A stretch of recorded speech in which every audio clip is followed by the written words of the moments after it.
In today's video, I'm going to teach you how to hide events in Calendly. If you've ever needed to pause a meeting type without deleting it, or temporarily remove it from your public scheduling page, this quick walkthrough will show you exactly how to do it and what to expect once it's hidden.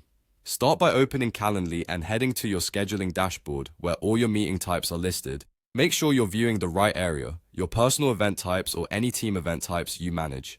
If you use multiple workspaces or belong to a team, double-check the workspace selector so you're looking at the correct set of events. Find the event you want to hide. To the right of that event, you'll see the three-dot menu, sometimes called the ellipsis or More Options. Click that.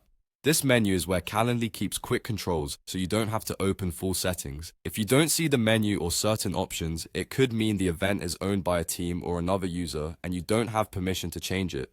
In that case, a team admin may need to make the change. From that menu, look for the on-off control and switch it off to hide the event. Depending on your view, this might appear as a toggle or labeled as active-inactive. It works the same way. Turning it off instantly removes the event from your public booking page and from any embedded scheduling widgets where that event would normally appear. If someone has a direct link to that event, they'll either see that it's unavailable or they won't be able to continue to scheduling.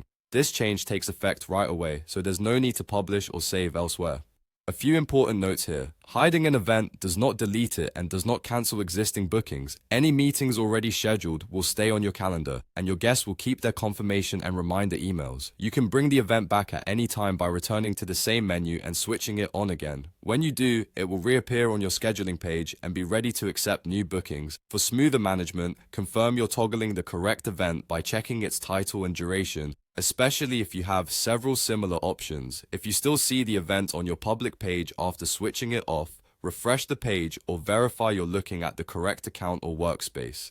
And if you need to pause multiple events, just repeat the same toggle for each one. That's it. Quick, reversible, and hassle-free. Thanks for watching and happy scheduling.